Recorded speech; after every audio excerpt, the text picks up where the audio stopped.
Hey, welcome to the Housing Commission's March 2nd, 2022 regular meeting.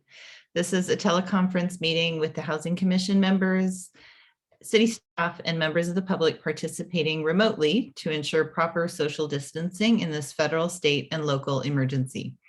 So I will call the meeting to order at 6:33 p.m.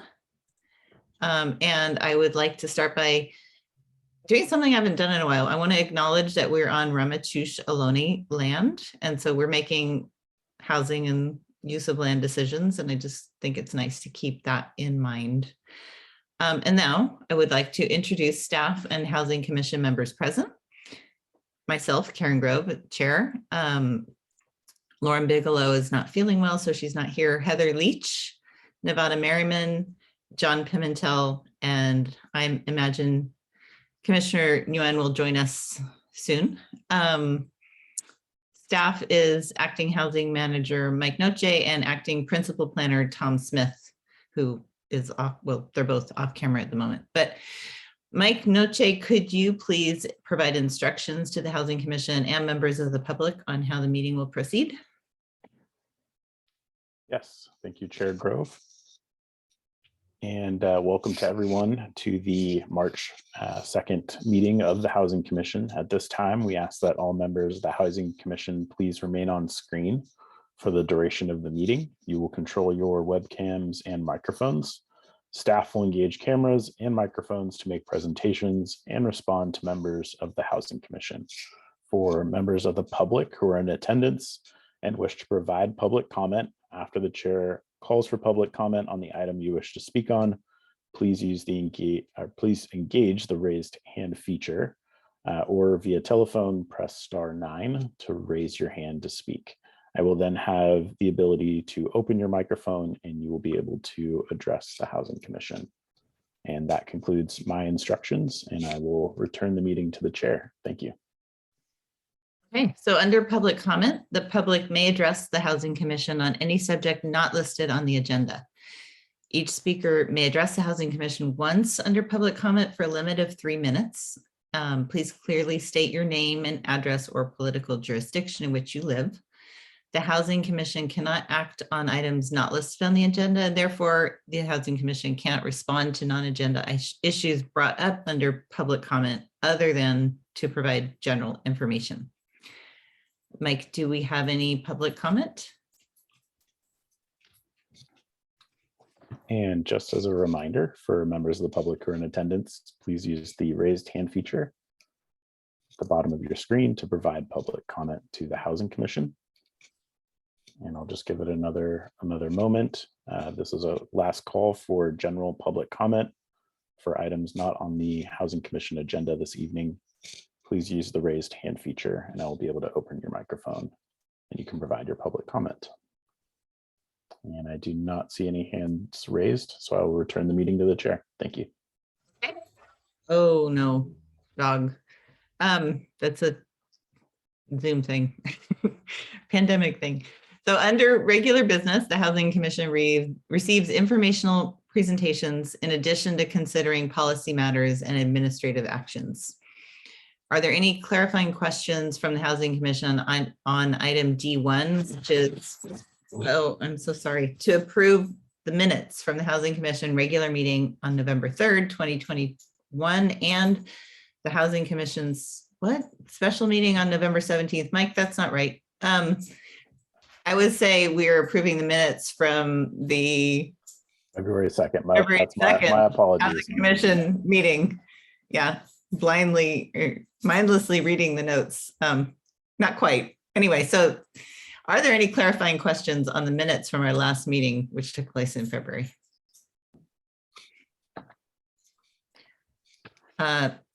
Seeing none, why don't we go to public comment on the minutes? And I'm going to step away and move my cat so my dog starts barking.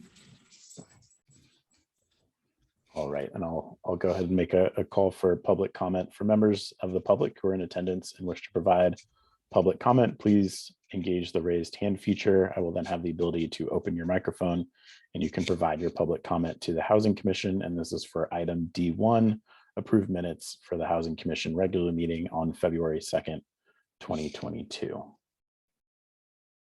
Thank you, Mike.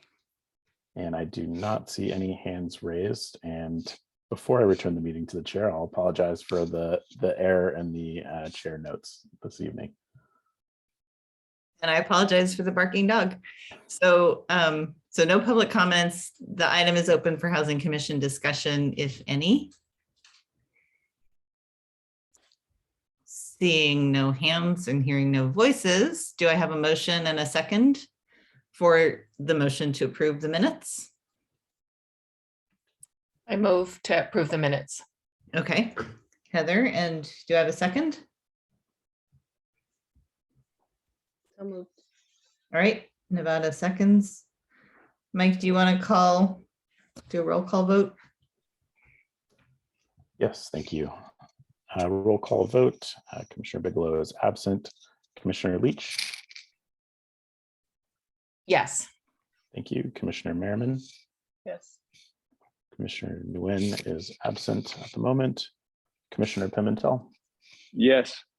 Thank you. And Chair Grove. Yes. And the item passes 4-0-2 with Commissioners Nguyen and Bigelow absent. Thank you. Okay. So moving on to item D2, we will review and recommend that the City Council accept the 2021 Housing Element Annual Progress Report. And I would like to introduce Acting Principal Planner Tom Smith and Acting Housing Manager Mike Noche, who will give us a presentation. Good evening, Chair Grove and Housing Commission members.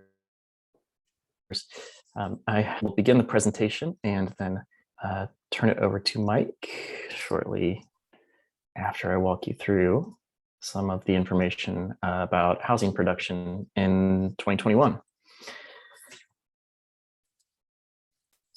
So,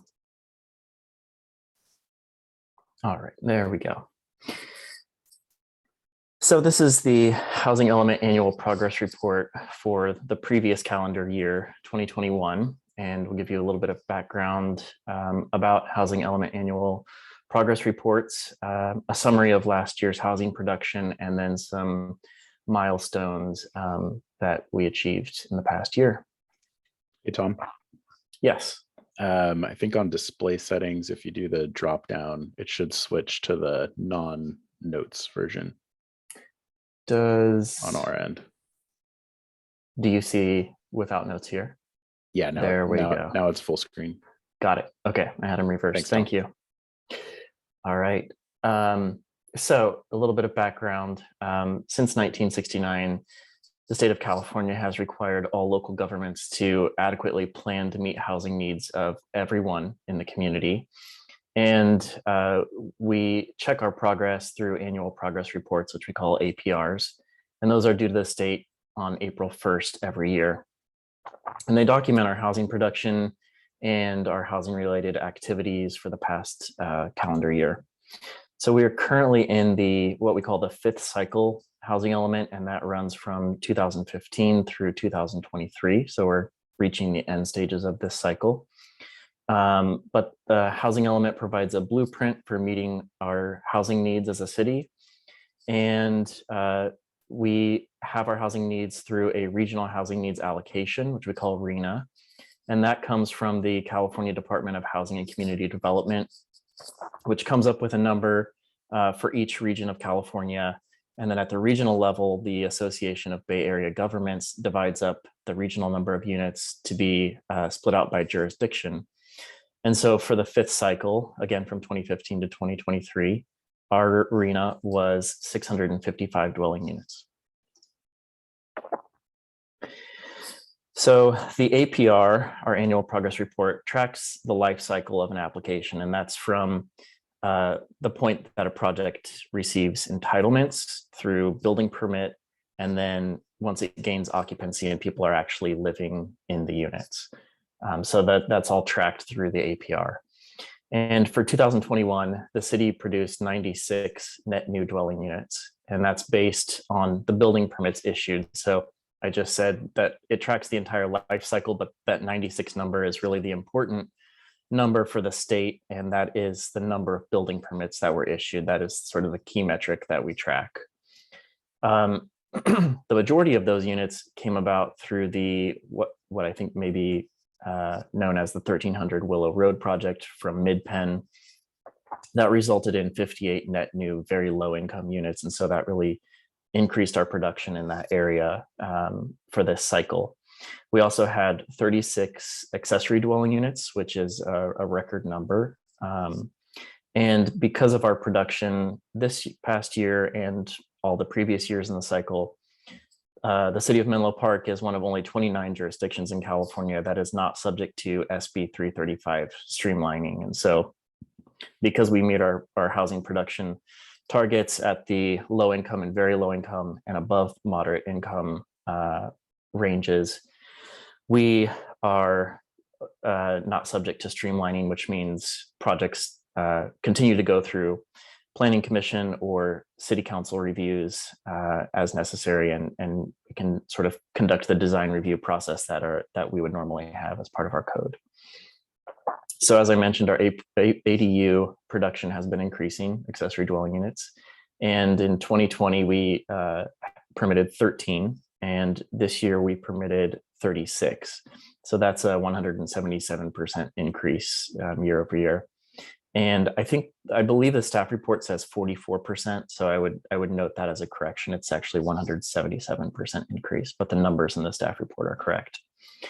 And that increase is likely due to changes in state law that went into effect back in 2020, which really aimed to streamline ADU permitting. And it also provided some more flexible guidelines for setbacks, height, where an accessory dwelling unit can be provided as part of an attached to the house or detached, and took away sort of most of the projects that may have had to have gone to planning commission in the past can now proceed through a building permit.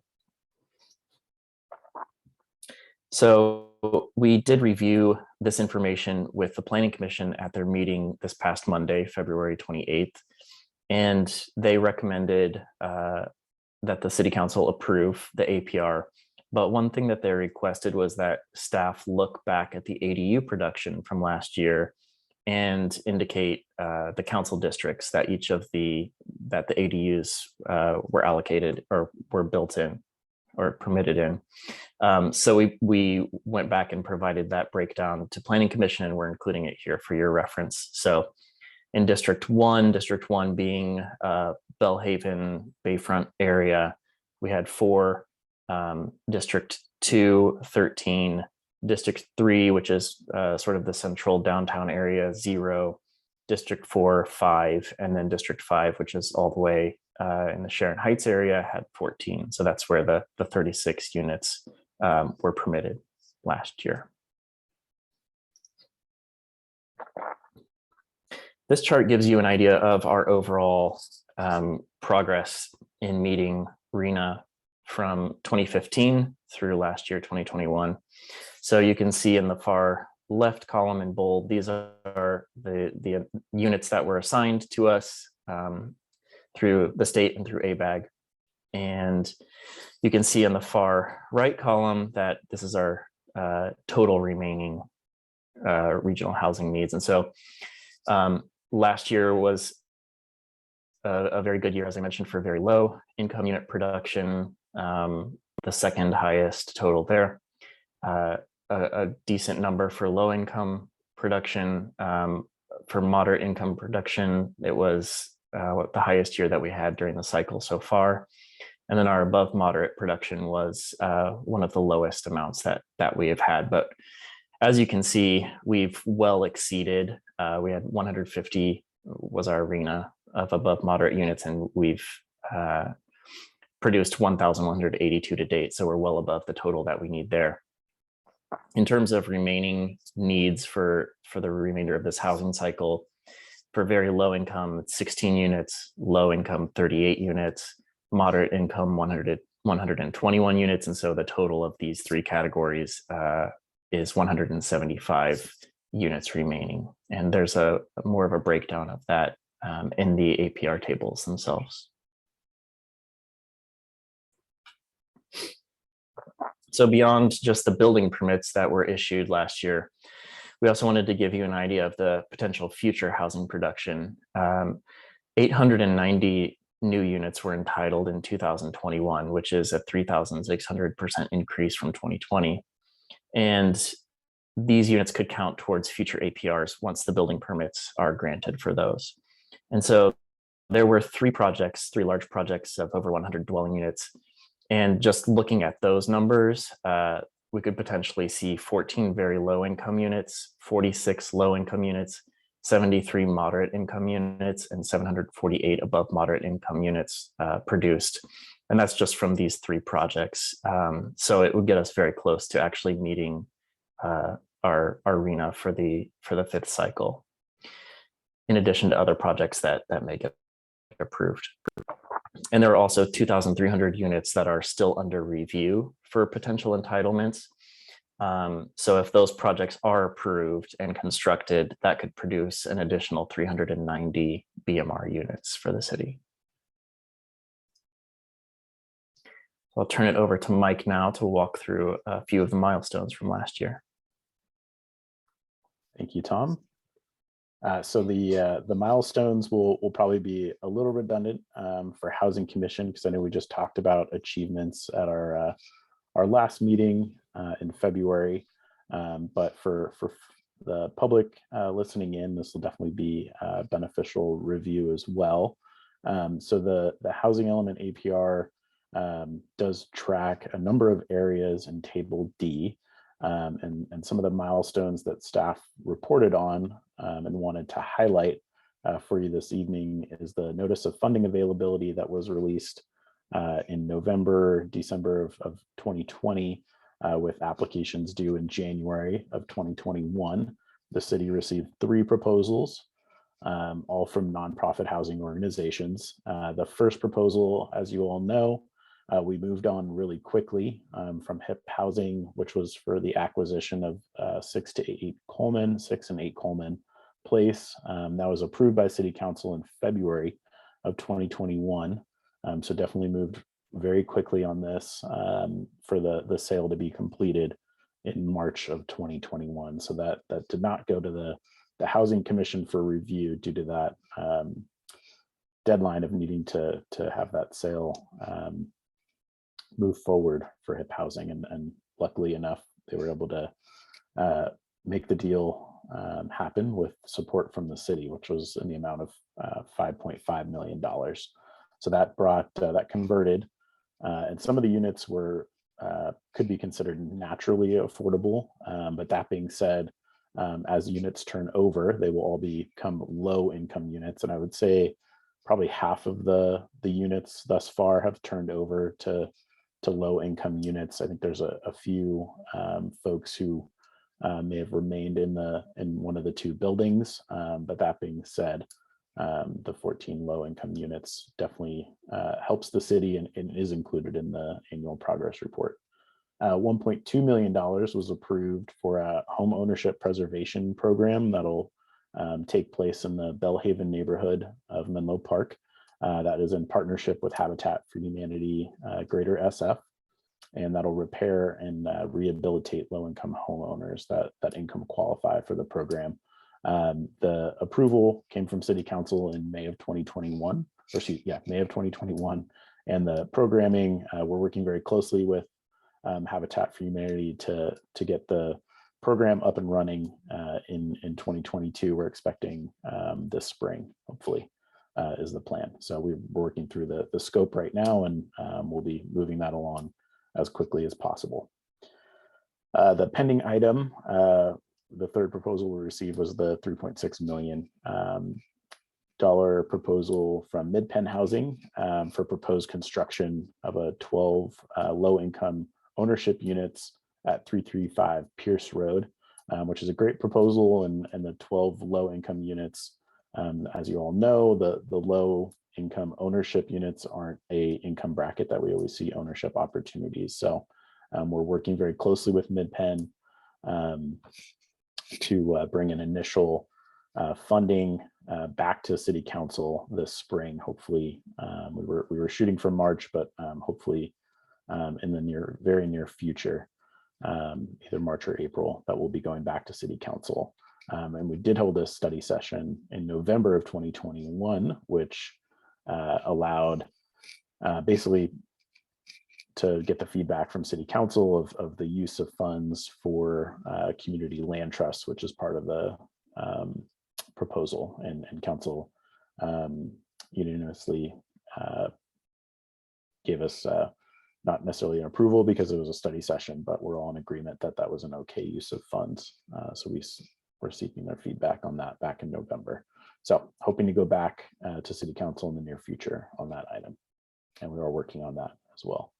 Thank you, Tom, for advancing the slide. The other milestone I wanted to highlight because it has had such great benefit to the community is the Housing Assistance Program, which was formerly known as the Rental Assistance Program.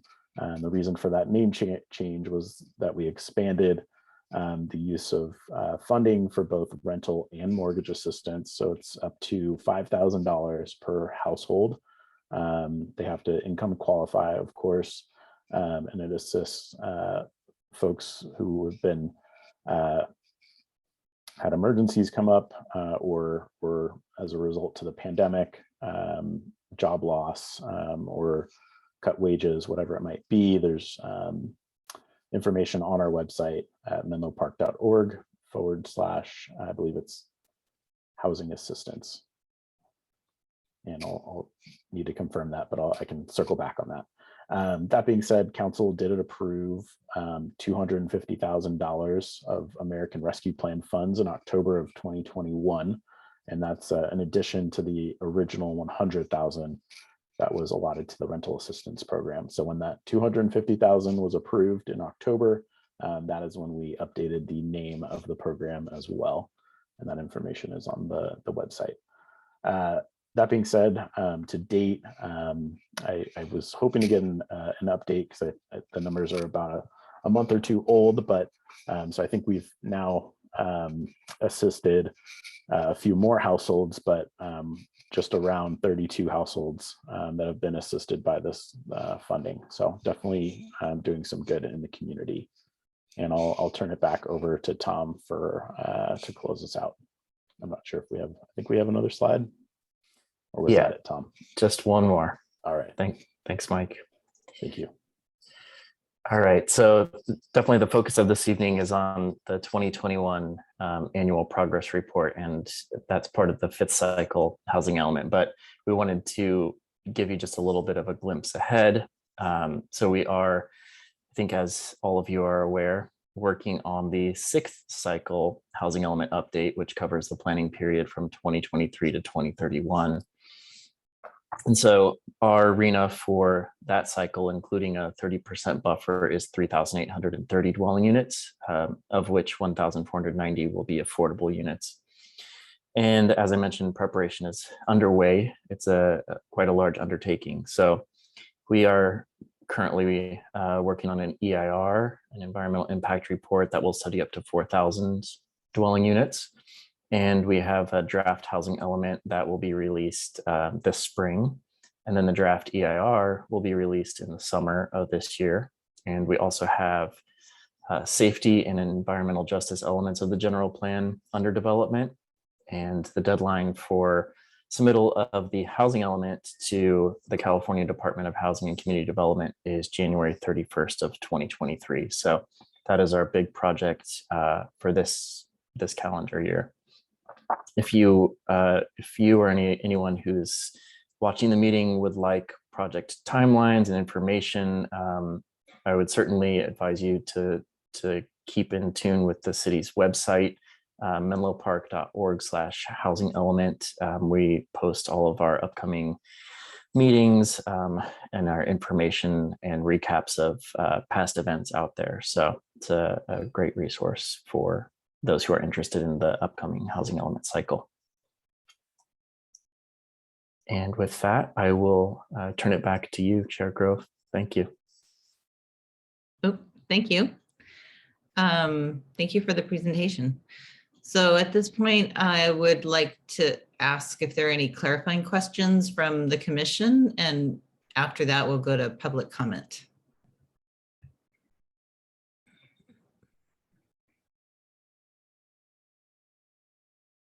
Heather.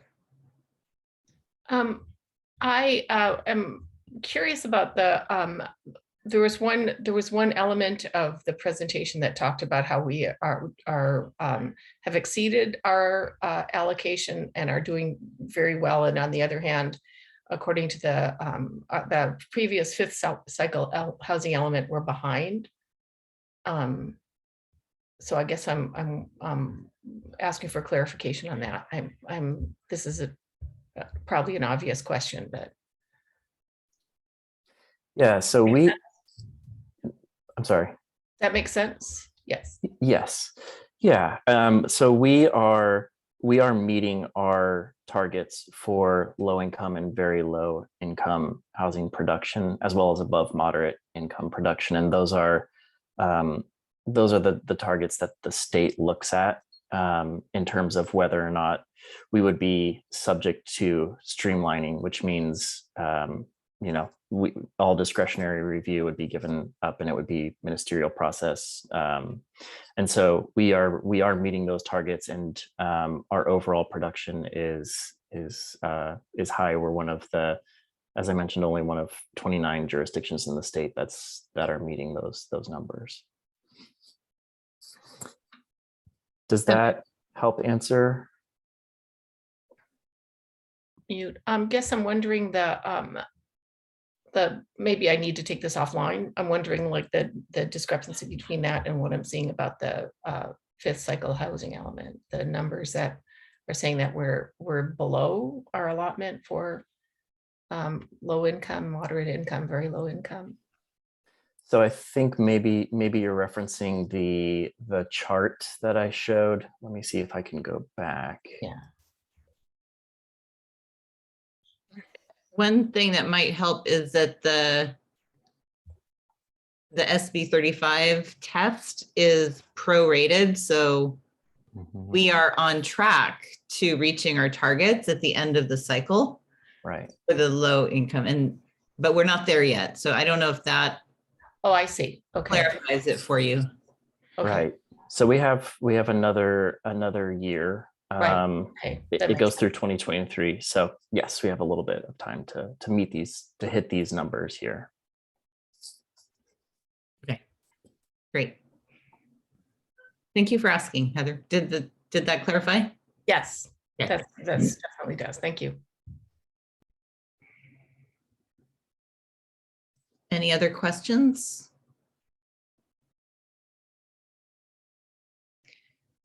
Okay, then why don't we see if we have any public comment? Mike, can you? Yes, Chair Grove, thank you. And if I may really quickly, just as a point of clarification, on the website I mentioned during the presentation, if you go to menlopark.org/housing, there's a splash page for housing and the housing assistance program information, as well as other city ordinances related to housing and different services are listed on the website as well. I thought we had a direct link for the housing assistance program, but with the new website, we may have, I'm not sure how that transferred over, so I'll follow up on that. But at this time, I'll go ahead and call for public comment. So as a reminder for members of the public who are in attendance and wish to provide public comment to the Housing Commission, please engage the raised hand feature. I will then have the ability to open your microphone and you can provide your public comment to the Housing Commission. And it does look like we have a public comment. So I will, one moment. Okay, and our first public commenter will be Jill Olson. And Jill, you should be able to unmute your microphone now. Thank you. Good evening. Can you hear me speaking? Yes, we can. Thank you. Thank you so much. So my name is Jill Olson, and I'm asking a question about a project that is for Flood Park School, which is a former school site next to Suburban Park. And I'm asking because I know the developer has proposed to the Ravenswood School District to build on that site and has indicated he wants the process streamlined. And my question is that something that won't happen now because Menlo Park is meeting these targets? Or can you explain to us under what situation the developer could skip over the city's review and streamline the project so we understand? Thank you.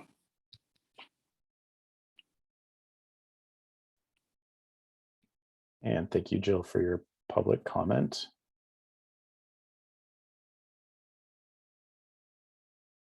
And it does look like we have another public comment. One moment. And Mihao, I have unmuted your microphone and you can address the commission. Thank you. Good evening, everybody. I'm a resident in District 4. My name is Michał Bordak.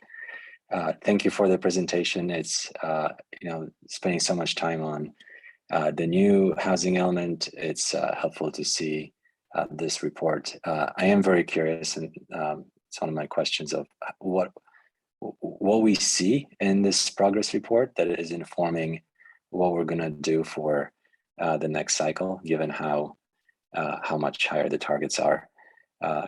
One of the things that jumps out in particular is just the ratio of BMR to non-BMR housing. If we wanted to achieve our BMR targets in next cycle with that ratio, we would have to be building in the tens of thousands of units. But in the past year, the ratio reversed. So I'm just curious what it is that we're actually seeing in the data in the progress report that's informing what we're going to do for the next cycle. And the second comment, just a small thing, it's really difficult to read a spreadsheet that's pasted into a PDF. And I'm wondering if there's any way we could make this information easier and more approachable, and either sharing the Excel or the spreadsheet that it came from, or formatting it in a friendlier way. Thank you.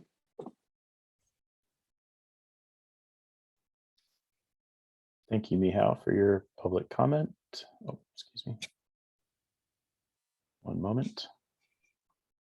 And just a last call for public comment on item D2 to review and recommend the City Council accept the 2021 Housing Element Annual Progress Report.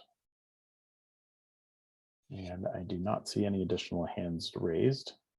So I will return the meeting to the chair, and I'm happy to answer some of those questions as well, Chair Grove, if that's helpful.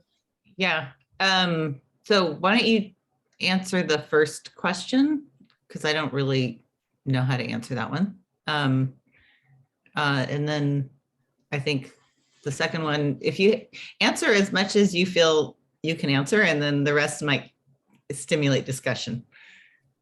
Sure thing. Happy to, and I'll invite Tom to fill in any blanks that I leave out with regards to the flood school site. So my understanding, I believe the school district does own that site still, and that it is in the very early stages of looking at what's feasible on the site. So there are a lot of stages that would need to move in order for the project to move forward. There's a lot of stages that'll need to happen in regards to review and the application of a potential project there. And Tom, correct me if I'm wrong, but I don't believe we've received an official application for that site. Is that correct? I know they're thinking about building there, of course, which we're aware of, but we don't have any formal development applications in for a project there at this time. Right. And then I know the question from Jill related to the streamlining on the site. So the SB 35, as Tom mentioned during the presentation, during this current cycle, we're on track for meeting our housing needs. So that an applicant, if it were the school district or if they were to sell the property to a developer, or I'm not sure what that would look like necessarily, can't speak on behalf of the school district, but that being said, they wouldn't be able to apply under SB 35 at the current time. There is another bill to be aware of, that is SB 330, which, depending on the number of affordable units that are being provided, I believe there's potentially a path forward there. and I don't know all of the ins and outs offhand. I do know a little bit about SB 330, but I don't want to misspeak on that. But that would be the item to research, would be the SB 330, because we do have projects within the city that are moving forward under SB 330. And Tom, if you want to add anything about that, please do, if I missed anything. Yeah, I mean, I think it's a little hard to give specifics in the absence of a proposed project, but one avenue would be SB 330, which is a state bill that allows a project that I think is at least 2/3 housing, and it does sort of streamline the process a bit, where the timelines for turnaround of reviews and the number of hearings that the project can go through, things like that, are streamlined compared to a non-residential project. So that's potentially one thing that a project could apply for. And then for the upcoming 6th cycle, that project, that site has been identified as a potential housing opportunity site in the list. And so there is a chance that, and none of this is all still being worked out. I mean, there's certainly additional public meetings, clarifications and confirmations with the commissions and city council before anything is finalized. But if that were to remain an opportunity site, there's a potential for the environmental impact report for the 6th cycle housing element to study potential development on that site, which may reduce the amount of environmental clearance, or it may cover the environmental aspects of most of the project that way. So there may be some environmental coverage through the 6th cycle housing element EIR that way. But as I said, without a project in, it's speculation at this point about it. Thanks, Tom, for that extra information. And if commissioners have questions on that, we can go back to that, of course. I wanted to also mention, so in regards to Mihaw's comments about the current cycle and the new cycle, and the large amount of housing that'll need to be built, and then more specifically the BMR units that'll need to be built. There's a few different pathways there, and as Mihaw pointed out, if we're just looking at inclusionary projects, where a certain percentage of the development is so 15 or whatever the percentage might be. So on developments of 20 more units, there'd be a 15% requirement. And it's not to say that a development couldn't put in more, that the city couldn't enforce a higher amount, but right now that guidelines state for 15%. So that being said, you would get a large number of market rate units, as we've seen. But that being said, the other mechanism that the city could explore would be 100% affordable projects moving forward. So I know some of the sites that are being looked at that the city currently owns are the downtown parking plazas, which the city could choose to work with an affordable housing developer and provide a 100% affordable project, essentially, to help meet those targets. So I think that hopefully provides a good answer to that. I think there may have been a second part of that, but maybe that answered both. But let me know, commissioners, if I need to elaborate further. I think Miha observed that the number of BMRs to the number of market rate was dramatically different in the last year than the previous year. And I think he was wondering why that is. And I think that the answer is because of the 1300 Willow project, which is 100% affordable, being counted in the last year. So the difference is inclusionary achieving our BMR numbers through inclusionary affordable housing versus through 100% affordable projects at the same time that we're not doing as much market rate or didn't approve as much market rate housing. So please add color to my answer or correct my answer. Yeah, that I think between our two responses, I think that Yeah. is helpful information. Okay. And then I would like to echo the comment about how difficult it is to read the charts when they're in PDF form. And I do know, because I've made the same comment in the past, that we have to use the form the way it is because the state requires it. But if there's a way to make it available to the public in a spreadsheet form, then the public can hide columns that don't mean anything to them and can reformat it for their own personal exploration and understanding. And that would be that would be very helpful. And also commissioners, I mean, well, we're the public, but anyway, it just would make them so much more readable.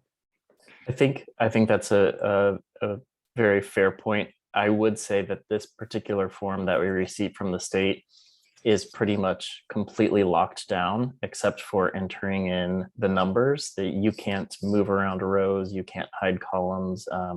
It's very restrictive, and so that we could look into giving the Excel format, but it's pretty hard to do much with it except fill in the blanks.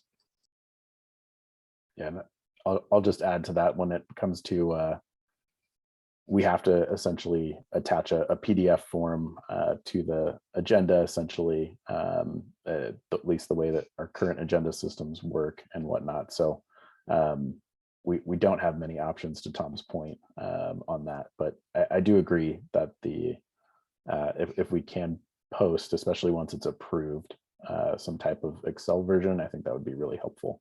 So we can definitely keep that in mind. Great. I have two. Go ahead, Nevada. You can say Hi. something. Can we pull up the screen that shows the percentages that we've met for each of the categories, please?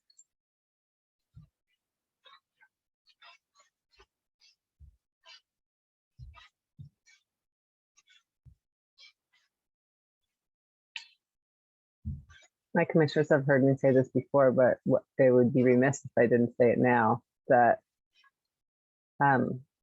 when you look at the amount that we've exceeded in the above moderate category, 1,182 homes, nearly twice the amount of our total, obligation, is really kind of mind blowing.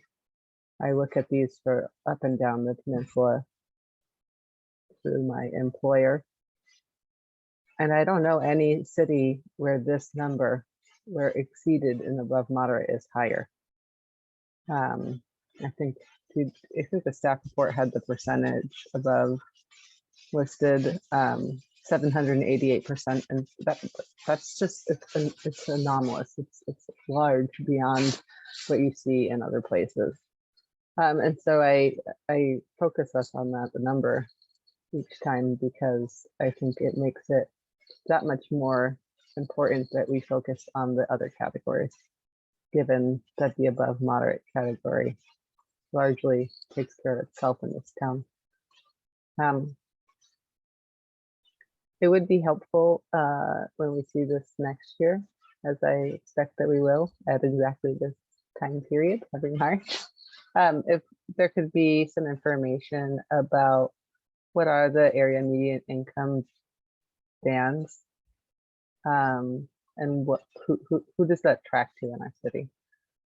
Because a very low income family of four is about $99,000. So we don't even track anybody who's below $99,000, a household below that, which is because area median incomes for the past year, several years, have gone up about 10% a year. These bands are not what they used to be. And there's, because we don't track below 99,000 for a family of four, in a lot of our policy goals, it is my opinion that this group is totally absent.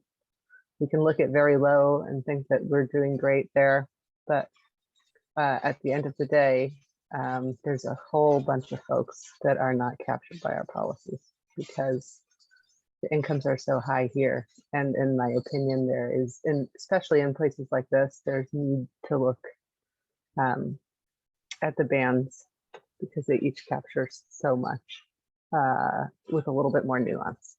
So that would be something that I would be eager to ask our housing staff to look at next year, and could even provide some information about how the business community looks at it, because it's a tough nut to crack. And there may be even some legislation about that in this coming cycle around really tracking extremely low income, because very low, I think it gives our market rate partners a false sense of an attaboy, of patting themselves on the back when they provide very low. But the fact of the matter is, many communities, many neighborhoods, they're not really adequately, the homes aren't aligned with the need. So we have to do more to lift up these complicated messages and break down this data for our city and for our other commissioners, planning commissioners and council members, so they understand that merely meeting the very low category is not cause for celebration, that we need, there's many reasons why we should do much more. Thanks. And thank you, Commissioner Merriman, for making those points. 100% agree. Tom, quick question for you. Do we have, I think I updated it, and I know I had it in the past. Is there still a final pocket slide that I incorporated? I believe with the we do. 2021. So impressed. I think we have a I thought I surprise. updated it.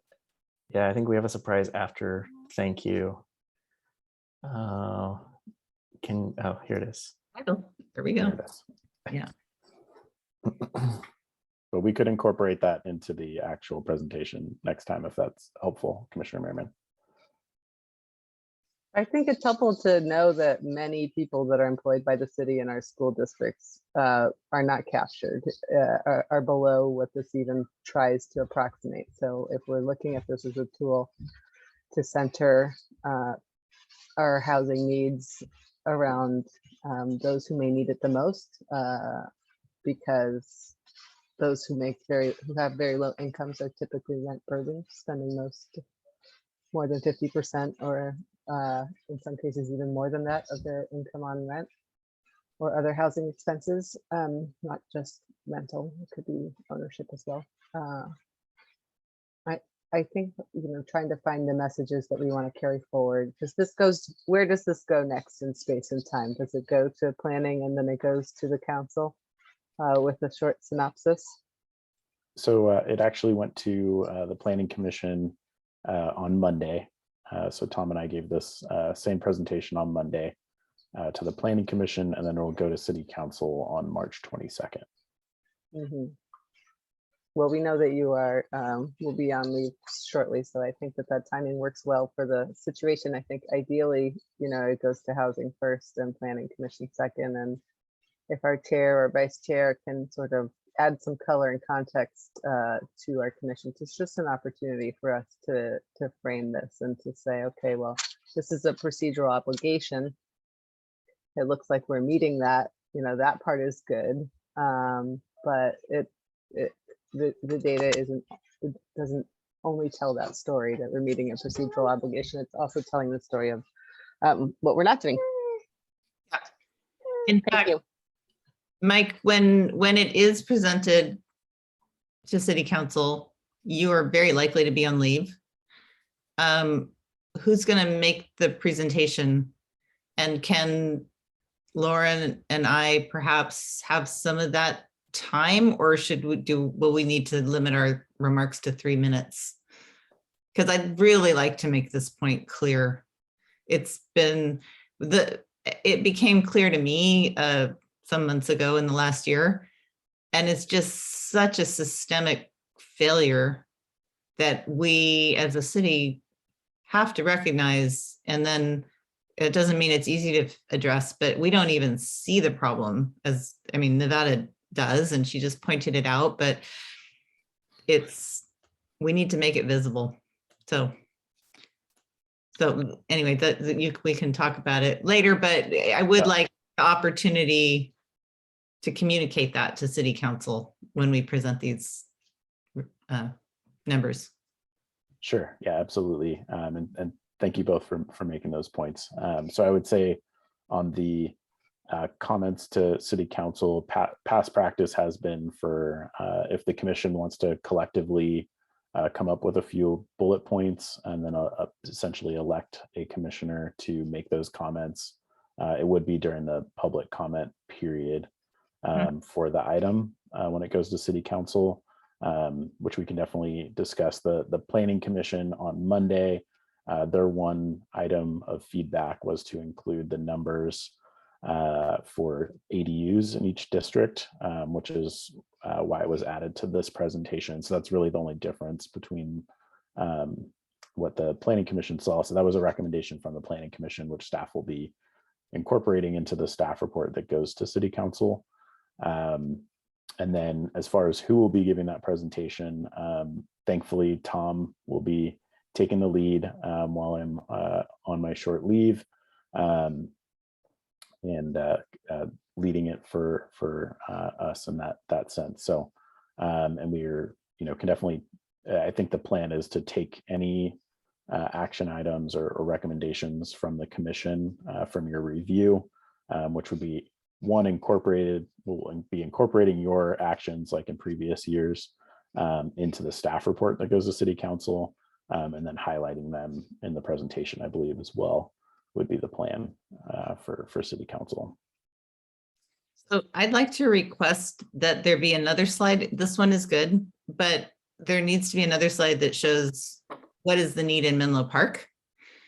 And we have a start at that in the October 6th slide deck on proposed BMR updates that show the median income among, well, I don't know exactly what it showed, but I remember the conclusion was that more than 50% of Black and Brown residents in Menlo Park need very low and extremely low income housing. And I know that somewhere in there, it has a median income for the Belhaven community or Belhaven neighborhood. And it's like in something in the 50s, $1,000 a year. So I think that some of those numbers are somewhat ready. We've got to start on what we need to show, I think. And it would be great to include that in this presentation as context for what it means. Sure. So I know my time is definitely pending, but I can work with Tom on as long as I have some time to work with him. I can work on making some additions to the slideshow that goes to City Council, and then I would say if there's certain items that the commission really wants to highlight, then I would definitely recommend including those in your action, and that'll be reflected in the staff report. And then if that also wants to be included in the comments that a commissioner makes at the City Council meeting during public comment, I would recommend that as well. Okay. And I see that Heather has her hand up. I just want to echo the importance of the context, because I don't think most people, I mean, I'm surprised to know that low income for a family of four is 146,000. I think the context is lost for a lot of people. I don't think we realize that extremely low income is 54,000 for a family of four. It's really good to see. And that fact that moderate income in our area is over area median income. It's really striking and effective numbers. And I think, it's simple and well done. I think it's impactful. And I also agree that having juxtaposing that with how many BMR units are how many people need them versus what's there. So echoing what you said, I think it's really important to have Okay, well, that's definitely one of our, and John, do you want to say anything? But we've got 3 voices for including that context.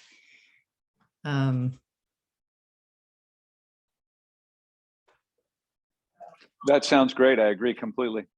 Okay. I had a few comments on the program item, that you didn't go over too much, but at table D, housing element implementation. Maybe this is unimportant, but under H1E, undertake community outreach when implementing housing element programs. It's got a bunch of general things in column 4, status of program implementation.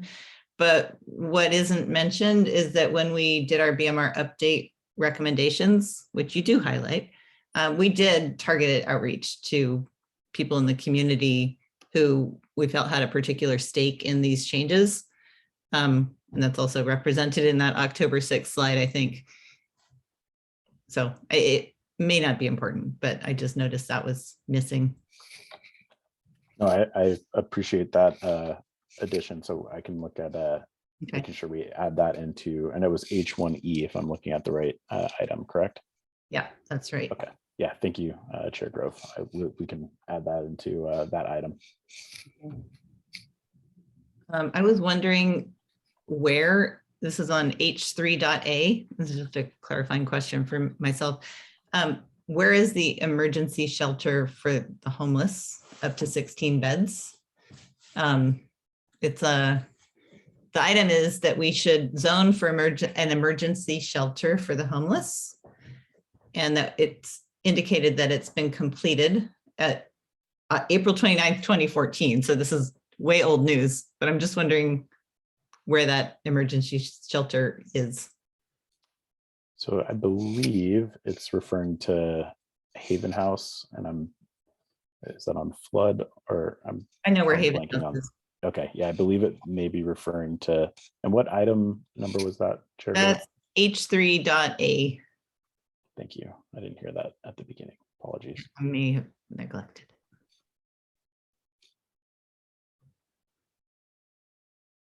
Yeah, so maybe we can look into adding the actual location. That would probably be a good addition. Okay. So I can make that note as well for that item. I see, I can go on, but I want to call on Heather first. So Heather, go ahead. I see your hand. Sorry, just forgot to lower my hand. Oh, okay. All right. Great. Administrative error. Okay. Then I'll keep going. What's this other note? There's a comment, line H3.D. Encourage rental housing assistance programs. And this seems to be specific to Section 8. It says provide assistance at current Section 8 funding levels to assist 220 extremely low and very low income households per year. Section 8 is a really good program for people who are able to use it for the public, because whatever their income is, they pay 30% in rent, and the federal government pays the rest up to a fair market rent. So it can be implemented by project, meaning the unit itself is Section 8 and whoever lives there is a Section 8 tenant and gets that assistance. And it's great because if they make more money, they just pay more rent up to a certain point. There's probably a limit and then they'll have to move, but there's none of these step functions that are confusing and have problematic incentives. So it's a great program. However, the other implementation is a person who needs housing will get a Section 8 voucher, and then they take it to wherever they're trying to rent a place, and they give it to the landlord, and they say, this is how I'm going to pay the rent. I'm going to pay 30%, and the federal government's going to pay the rest. And a lot of landlords don't want to take Section 8 tenants for whatever reason, often stigma. And so I'm wondering what we say we're doing has to do with vouchers that are tied to the unit. I'm wondering what we're doing related to vouchers that are choice vouchers that people carry with them and go to any old landlord and say, I would like to rent your unit, and I have Section 8.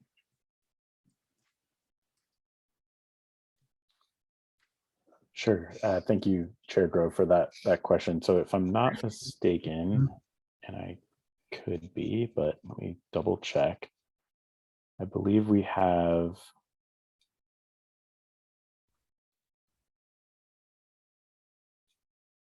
one moment, sorry.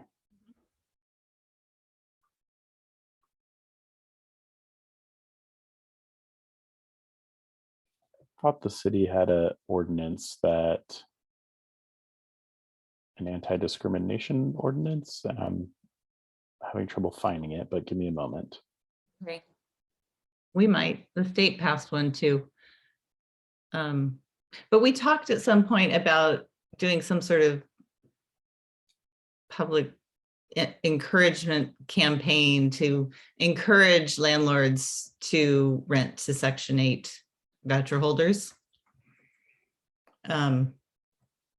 So I just kind of want to not lose that from our list. And what would be helpful in determining how important that is to do is some data. So like the first step might be to find out, I know that when the state considered the anti-discrimination state law, which did pass, there was some incredible data about how many people who wait 10 years to get a choice voucher, and then they get a choice voucher, and then they have, I think, 60 days to find a place and use their voucher. And if they can't find a place in those 60 days, they have to give the voucher back and start all over.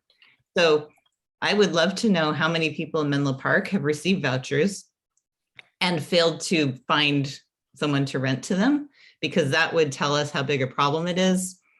And, you know, the next question is, why are they failing? You know, so we should probably explore if there's anything we can do about that. Not to jump in here, but Mhm. you know, the county housing authority has information related to this type of stuff. Probably not on a city by city basis, because it's allocated through the county, so you get a voucher that's good throughout the county. And they know how many vouchers they're unable to place, and the manager has quite a handle on the attrition and all sorts of other stats that are would be interesting to you. So perhaps, Mike, when you get back, we can query them, because they have a lot of information about that could be helpful. Yeah, I think that would be good for us to look at. If I may, Madam Chair. Yeah. So thank you both for that, for the information. I did want to follow up. So we do have a tenant anti-discrimination ordinance. So it's section 8.54 of the municipal code. So that basically it does include the section 8 voucher program. And then I just wanted to add to Commissioner Merriman's point for the data point on where the numbers are. So on that item H3D, and the numbers that are reflected in that fourth column, that information is pulled from the county's dashboard specifically. So I am getting that information directly from the county's resources online. So it's on the Department of Housing website.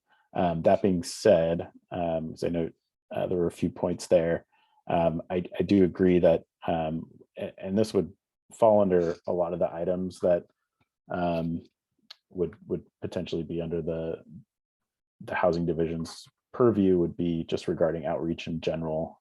I think there's definitely a lot of room for improvement there with regards to outreach regarding housing data, including the criteria that we listed earlier about those income brackets and what that is. Because I think just from my experience and interaction with folks throughout the community is that there is a misunderstanding on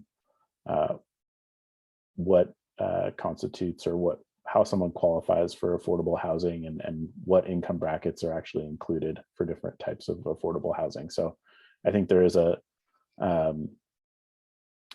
I mean, my goal is once we are fully staffed in the housing division would be to really build up a more robust outreach program, essentially. So I think it's a great future goal, and I think there were a lot of great points made tonight. So I just wanted to mention that. I unfortunately had time to read all these things, so I've got a few more.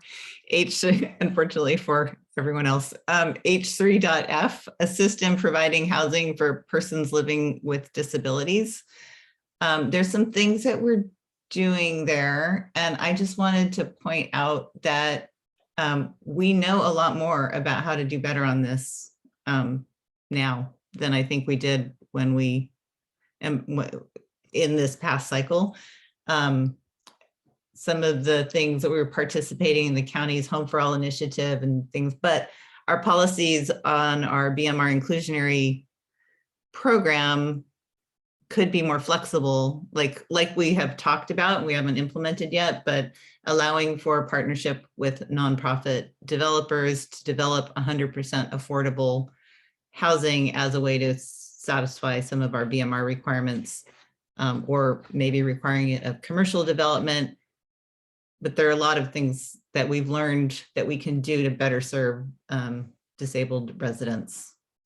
So I look forward to our next chart on that one. This is just a comment.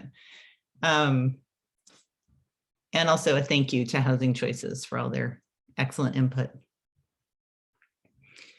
Let's see. I'm going to skip that one because I can ask you that offline. That's it.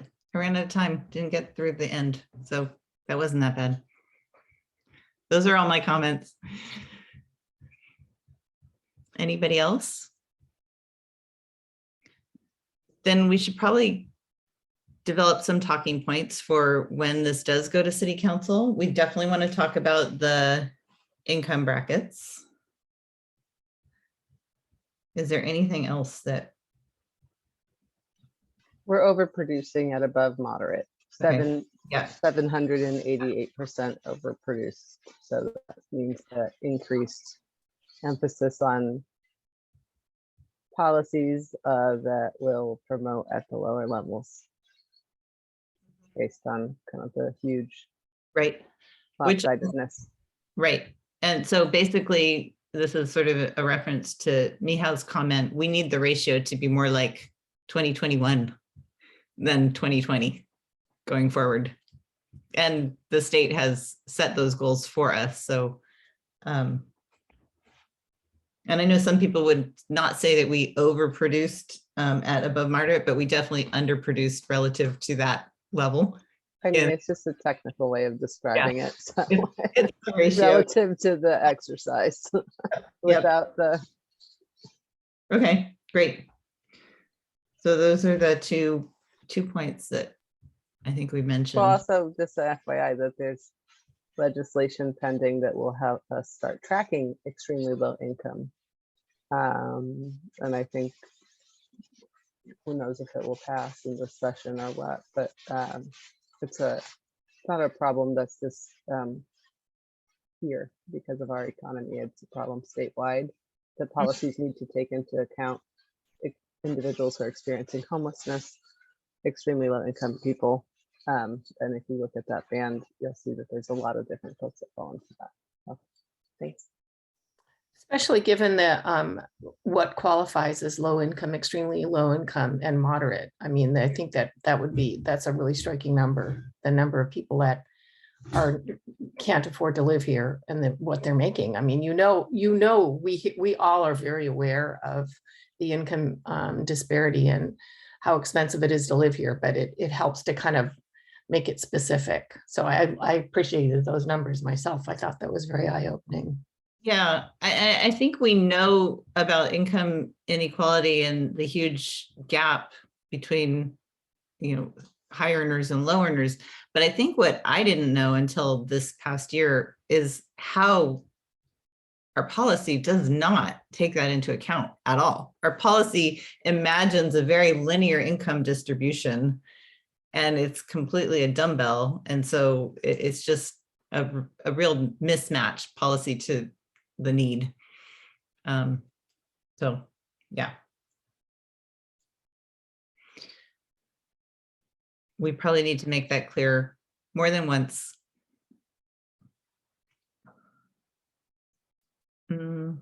I guess the other point I would make is that I look through this long list of programs that we set out to implement in our last cycle. And I think back on my last 4 years on the Housing Commission and how long things can take. And that's because, you know, democracy, it's sometimes a good thing.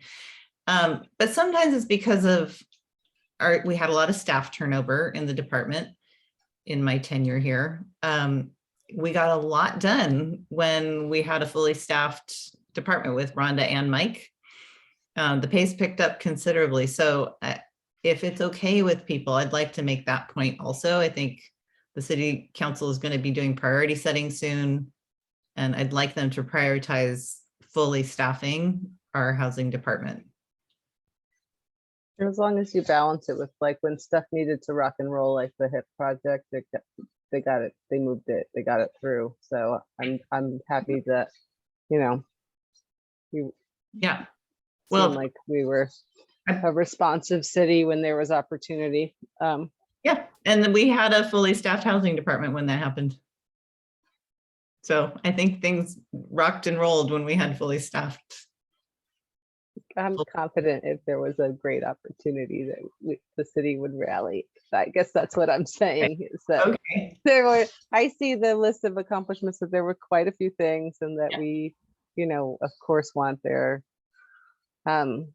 attention to fully staffing so we can sustain the production. But I see in this report that there's a lot of things to be really complimentary of the city and proud about. Okay. Thank you, Mike. Thank you, Mike. all.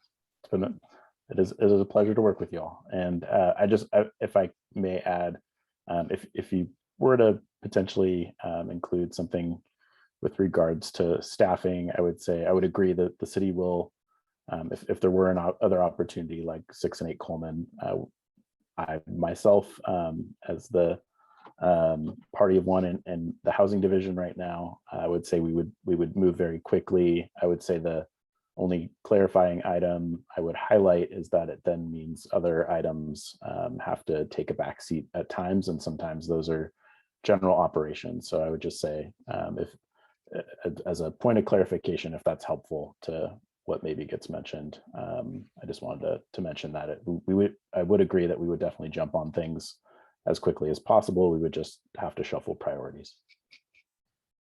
And we do jump on things. I agree with Nevada.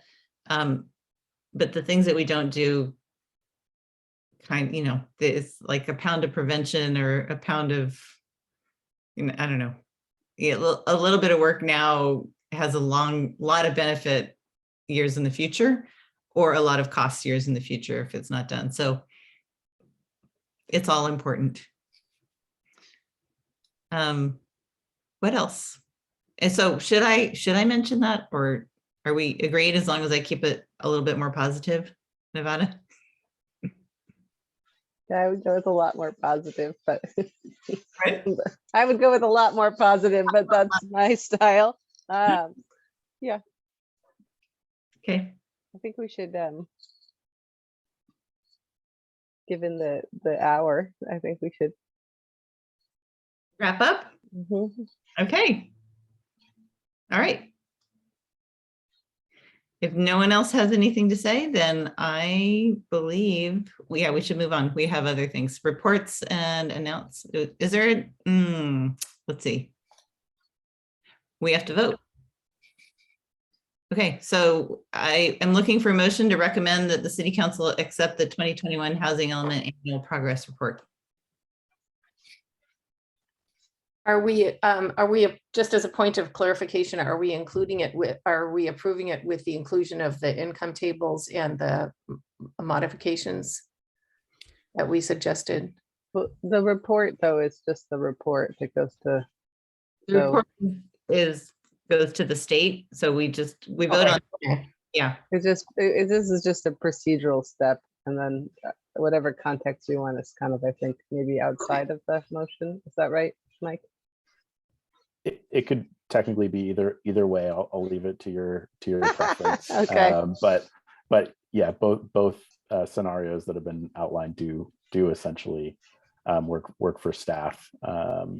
So we can, if there is something specific that you would like to include in a motion, just like the Planning Commission included that they would like the inclusion of the districts or the ADUs by district, that was part of their motion.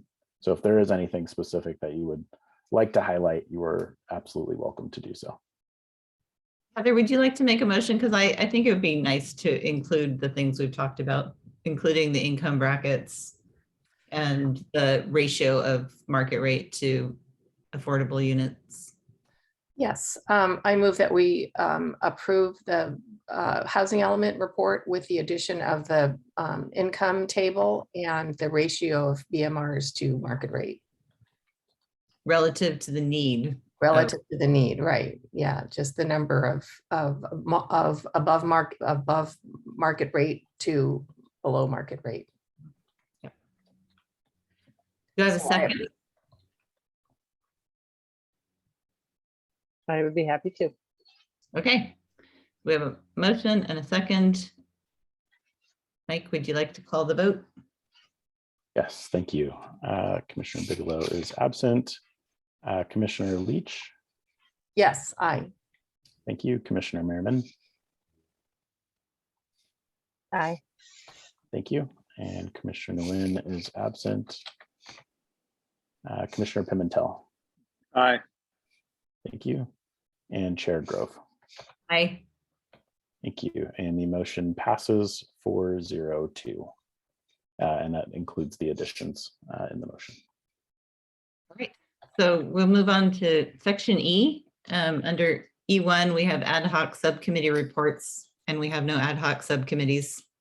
So I will move on from that to commissioner updates. Does anybody have an update they'd like to share? Seeing none, any recommendations for future agenda items?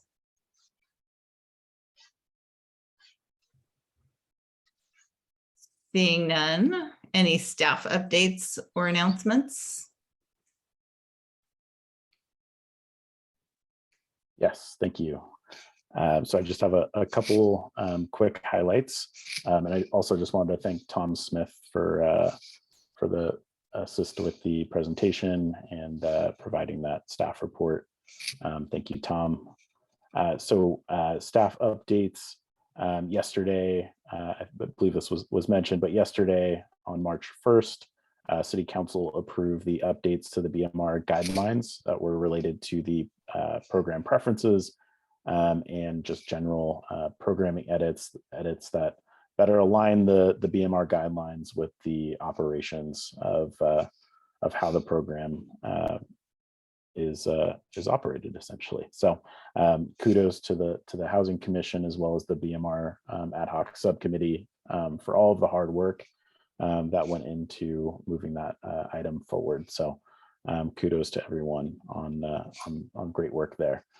So I guess the other item on that is just next step. So I'll be working closely with House Keys to ensure that those sent the update last night after the meeting when it was approved by City Council. So those programming updates are in progress right now in their system already.